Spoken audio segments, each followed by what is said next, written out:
Welcome. Sangeeta Bhalsingh या माझ्या YouTube चॅनलवर तुम्हा सर्वांचे हार्दिक स्वागत. आपण पूर्वपरीक्षेची प्रश्नपत्रिका पाहूया. ही प्रश्नपत्रिका आमच्या कॉलेजमध्ये जी परीक्षा झाली त्याची प्रश्नपत्रिका आहे. पूर्वपरीक्षा सन 2024-25 इयत्ता 12वी कला शाखा आणि 80 गुणांची प्रश्नपत्रिका आहे आणि याला 3 तासाचा वेळ आहे. नमुना प्रश्नपत्रिका म्हणून तुम्ही ही सोडवा, कारण बोर्ड परीक्षेला या प्रकारचीच प्रश्नपत्रिका तुम्हाला असणार आहे. बैठक क्रमांक टाकण्यासाठी तुम्हाला इथे जागा दिलेली असते. अशाच प्रकारची प्रश्नपत्रिका बोर्डची असणार आहे. त्याचा सराव करा. सूचना दिलेल्या आहेत, वाचून फॉलो करायच्या. 1. सर्व प्रश्न सोडविणे आवश्यक आहे. 2. उजवीकडील अंक पूर्ण गुण दर्शवतात. 3. प्रत्येक प्रश्नाच्या उत्तराची सुरुवात नवीन पानावर करावी. तिसरी सूचना सर्वात महत्त्वाची आहे. त्याचं कारण असं की प्रत्येक नवीन प्रश्न तुम्ही नवीन पानावर घेतला की तुमची उत्तरपत्रिका खूप नेटनेटकी दिसते आणि प्रश्नपत्रिका उत्तरपत्रिका छान वाटते.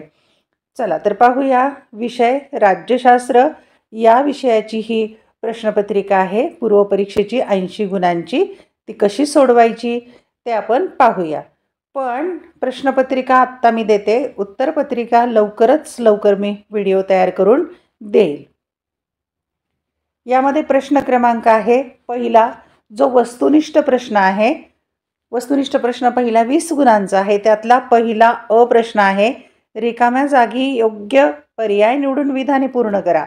5 गुण आहेत. इथे सूचना तुम्हाला दिलेली आहे, विधाने पूर्ण करा. याचा अर्थ काय? तर पूर्ण विधान लिहायचं, त्यामध्ये उत्तराचा पर्याय निवडायचा, टिंबटिंबच्या जागी लिहायचा, त्याच्याखाली 2 रेषा मारायच्या आणि 1-2 ओळी सोडून पुढचं विधान लिहायचं. म्हणजे तुमची उत्तरपत्रिका छान लिहिली जाईल. 1. आर्थिक उदारीकरण ही संकल्पना टिंबटिंब या देशाच्या संदर्भात वापरली जाते. अ. अमेरिका, ब. भारत, क. चीन, ड. फ्रान्स. 2. सन 1976 संयुक्त राष्ट्रांच्या टिंबटिंब साठीचे दशक सुरू झाले. पर्याय अ. शेती, ब.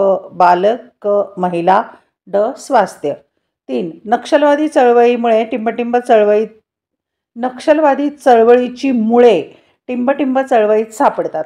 पर्याय आहेत अ. बिहार, ब. पश्चिम बंगाल, क. महाराष्ट्र आणि ड. तेलंगणा. 4. सन 2005 पासून भारतात टिंबटिंब हा प्रसिद्ध कायदा लागू करण्यात आला. पर्याय अ. माहितीचा अधिकार, प. लोकपाल व लोकायुक्त, क. शिक्षणाचा अधिकार आणि ड. ग्राहक संरक्षण. क्रमांक 5. भारताने नदी पाणी वाटपाबाबत फराक्का करार टिंबटिंब देशाबरोबर केला. पर्याय अ. पाकिस्तान, ब. नेपाळ, क. चीन आणि ड. बांगलादेश. अचूक पर्याय निवडून विधान पूर्ण लिहायचं आहे. पुढचा आहे ब प्रश्न दिलेला आहे. खालीलपैकी प्रत्येक गटातील चुकीची जोडी दुरुस्त करून पुन्हा लिहा. 3 गुण आहेत. चुकीची जोडी आहे ती ओळखायची, दुरुस्त करून लिहायची. पहिला गट पाहू. अ. गॅट आंतरराष्ट्रीय व्यापार नियम, ब. NGO मानवी हक्कांची जपणूक आणि क. WTO जागतिक व्यापार संघटना. दुसरा गट. अ. Pandit Jawaharlal Nehru discovery of India, ब. तमिळ लोकांच्या हक्कांसाठी लढा LTTE आणि क. राष्ट्रीय एकात्मता परिषद 1979. तिसरा गट. अ. अलिप्ततावाद भारताचे परराष्ट्र धोरण, ब. ब्रह्मदेश सिलोन, क. सीमावाद भारत व चीन. अशा प्रकारे चुकीची जोडी दुरुस्त करून लिहिण्यासाठी 3 गुणांच्यासाठी 3. प्रश्न क्रमांक पुढचा आहे. क्रमांक पहिल्यातलाच प्रश्न आहे हा. क. योग्य पर्याय निवडून विधाने पूर्ण करा. पर्याय दिलेले आहेत, निवड करायची उत्तराची, पण पूर्ण विधान लिहायचं. 4 गुण दिलेले आहेत त्याच्यासाठी. 1. 1990 साली भारताने आंतरराष्ट्रीय नाणेनिधीकडून कर्ज घेतले. कारण 3 कारणं दिले आहेत, त्यातलं एक निवडायचं. अ. जलद औद्योगिकीकरणासाठी, ब. 1980च्या दशकात भारताला आर्थिक संकटांना सामोरे जावे लागले, क. महागाई वाढवून सार्वजनिक रोष निर्माण झाला. 2. चारू मुजुमदार यांच्याशी निगडीत आहेत. अ. नक्षलवादी चळवळ, ब. आसाम तेलकोंडी आणि क. हिजबुल मुजाहिदीन. अचूक पर्याय निवडून विधान पूर्ण लिहायचे. क्रमांक 3 विधान आहे.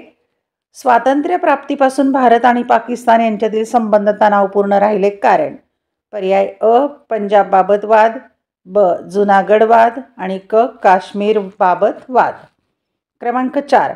भारतात नियोजन आयोगाची स्थापना करण्यात आली कारण पर्याय उद्योगधंद्यांचा विकास करणे, शेती उत्पादनात वाढ करणे, जनतेचे राहणीमान सुधारणे व सर्वांगीण विकास घडवून आणणे. प्रश्न क्रमांक पहिल्यातलाच आहे वस्तुनिष्ठ प्रश्न. दिलेल्या विधानाकरिता समर्पक संकल्पना लिहा. 4 गुण आहेत आणि 4 संकल्पना लिहायच्यात. 1. समाजात भीती निर्माण करण्यासाठी हिंसाचाराचा केलेला वापर. 2. अनेक देशात कार्यरत असणारी कंपनी. 3. लोकांचा राज्याच्या निर्णय प्रक्रियेतील सहभाग. आणि 4. जेव्हा एक राज्य इतर राज्यांवर लष्करी ताकदीच्या वापराशिवाय प्रभाव पाडते. अचूक संकल्पना लिहायची आहे.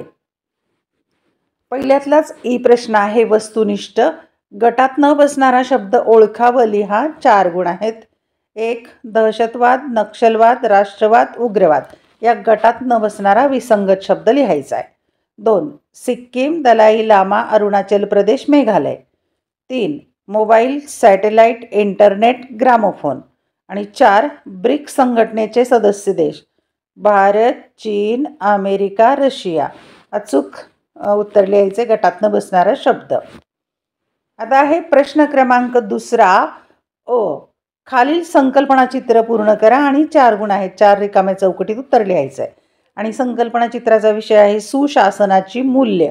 आता इथे 1, 2, 3 आणि 4 मूल्य लिहायची. सहभागात्मक हे 5वं मूल्य लिहून दिलेलं आहे, म्हणून उर्वरित 4 मूल्य तुम्ही लिहायची. प्रश्न क्रमांक आहे खालील नकाशाचे निरीक्षण करून प्रश्नांची उत्तरं लिहायची. आता नकाशा युरोझोन राष्ट्रांचा आहे. इथे सूची दिलेली आहे आणि हा नकाशा इथे स्लाईडवर अस्पष्ट दिसत असेल तर पुस्तकामध्ये दिलेला आहे, ते पाहूनही तुम्ही उत्तर लिहू शकाल. युरोझोन राष्ट्र असणारा हा नकाशा. त्यावरचे कोणते प्रश्न आहेत ते पाहूया. प्रश्न 2 विचारलेले आहेत त्याच्यावर. पहिला प्रश्न आहे युरोपियन युनियनमधील युरोझोनचे सदस्य असलेल्या कोणत्याही 3 देशांची नावे लिहा. 2. युरोझोनमध्ये सहभागी नसलेले परंतु युरोपियन युनियनचे सदस्य असलेल्या 2 देशांची नावे लिहा. सूची दिलेली आहे अशी या प्रकारेच त्यातून उत्तर तुम्हाला सहज शोधता येईल. लवकरच याच्या उत्तराचा व्हिडिओ मी तुम्हाला तयार करून देणार आहेच. प्रश्न क्रमांक 3. खालील विधाने चूक की बरोबर ते सहकारण लिहा. कोणतेही 5 सोडवायचे. 7 पैकी 10 गुण आहेत, म्हणजे एका प्रश्नाला 2 गुण. एक प्रश्न 1 गुण असेल चूक की बरोबर लिहायला आणि दुसरा गुण असेल त्याचं कारण लिहिण्यासाठी. क्रमांक 1. नियोजन आयोगाची निर्मिती कृषी विकासाला प्रोत्साहन देण्यासाठी झाली. 2. सागरमाला या योजनेत रस्त्यांचा व्यापक विकास अभिप्रेत आहे. 3. पारंपरिक प्रशासन कार्यक्षम होते. इथे प्रिंटिंग दोष आहे, श्रम झालाय, कार्यक्षम शब्द आहे. 4. दक्षिण आशियातील व्यापारासाठी सार्क महत्त्वाचे आहे. 5. 1980च्या दशकाला मानवतावादी हस्तक्षेपाचा सुवर्णकाळ म्हणतात. 6. भारतीय स्वातंत्र्य चळवळ राष्ट्रीय एकात्मतेस पोषक ठरले. 7. तंत्रज्ञानातील सर्वात महत्त्वाची क्रांती इंटरनेट होती. आता या 7 पैकी कोणतेही 5च सोडवायचे आहेत 10 गुणांच्यासाठी. प्रश्न क्रमांक 6. प्रश्न क्रमांक 4. खालील विधानांचा सहसंबंध स्पष्ट करून कोणतेही 3 सोडवायचे 5 पैकी आणि 9 गुण आहेत, म्हणजे 3 त्रिक 9. एका प्रश्नाला 3 गुण. 1. गॅट आणि जागतिक व्यापार संघटना. 2. भारत आणि अलिप्ततावाद. 3. महिला सक्षमीकरण व विकास. 4. मानवी हक्क व मानवतावादी हस्तक्षेप. 5. राष्ट्रीय एकता व प्रादेशिक अस्मिता. 5 पैकी 3 सोडवायचे. 9 गुण आहे त्याला. प्रश्न क्रमांक पुढचा आहे 5. खालील विषयावर तुमचे मत 25 ते 30 शब्दात मांडा. कोणतेही 3 सोडवायचे 5 पैकी आणि 12 गुण आहेत, म्हणजे एका प्रश्नाला 4 गुण. 4 त्रिक 12. 1. पर्यावरण संरक्षण ही काळाची गरज आहे. 2. शांतता व स्थैर्य यांची राष्ट्राच्या प्रगतीसाठी गरज असते. 3. प्रशासनाला जनतेच्या जवळ आणले आहे. 4. हिंदी महासागरात भारताची भूमिका. आणि 5. सहभागी राज्य समाजासाठी हितकारक आहे. प्रश्न क्रमांक 6. खालील प्रश्नांची उत्तरे 80 ते 100 शब्दात लिहा. कोणतेही 2 सोडवायचे. 10 गुण आहेत. 4 पैकी 2 सोडवायचे. 10 गुण, म्हणजे एका प्रश्नाला 5 गुण. 1. जागतिकीकरणाच्या सकारात्मक व नकारात्मक बाजू कोणत्या आहेत? 2. जम्मू काश्मीरमधील सीमापार दहशतवाद स्पष्ट करा. 3. सॉफ्ट पॉवर म्हणजे काय ते उदाहरणासह स्पष्ट करा. आणि 4 भारत चीन संबंधावर थोडक्यात चर्चा करा. 4 पैकी केवळ 2 सोडवायचे आहेत आणि महत्त्वाचे प्रश्न आहेत हे. प्रश्न क्रमांक शेवटचा आहे 7वा प्रश्न. खालीलपैकी कोणत्याही एका प्रश्नाचे उत्तर दिलेल्या मुद्द्यांच्या आधारे 150 ते 200 शब्दात लिहा आणि याला 10 गुण आहेत. हा प्रश्न जो आहे दीर्घोत्तरी प्रश्न आहे. मुद्द्यांच्या आधारे उत्तर लिहायचे. 2 पैकी एकच सोडवायचं आहे. 1. भारतातील महिलांची स्थिती दिलेल्या मुद्द्यांच्या आधारे सविस्तर लिहा. मुद्दे आहेत आर्थिक असमानता, ब. तस्करी व शोषण, क. साक्षरतेचे प्रमाण आणि ड. राजकीय प्रतिनिधित्व. दुसरा प्रश्न आहे भारतात सुशासन निर्माण करण्यासाठी तयार केलेल्या कार्यक्रमांची सविस्तर माहिती दिलेल्या मुद्द्यांच्या आधारे स्पष्ट करा. मुद्दे आहेत लोकपाल आणि लोकायुक्त, ब. नागरिकांची सनद, क. ई प्रशासन किंवा ई गव्हर्नन्स आणि ड. माहितीचा अधिकार आणि ए. नागरिकांचा प्रशासनातील सहभाग. अशा प्रकारे 80 गुणांची ही प्रश्नपत्रिका आहे. 7 प्रश्न त्यामध्ये असतील आणि ही प्रश्नपत्रिका अतिशय महत्त्वाची आहे. यातले प्रश्न बोर्ड परीक्षेला नक्की येऊ शकतात. लवकरात लवकर याच्या उत्तराचा व्हिडिओ मी तयार करून देणारच आहे. त्यासाठी तुम्हाला चॅनल सबस्क्राईब करावं लागेल. थँक्यू. धन्यवाद. व्हिडिओ लेक्चर आवडल्यास चॅनल सबस्क्राईब करा, बेल आयकॉन प्रेस करा, म्हणजे मी नवीन व्हिडिओ अपलोड केला की त्याचं नोटिफिकेशन तुम्हाला मिळेल. अभ्यासासाठी आणि परीक्षेसाठी खूप खूप शुभेच्छा.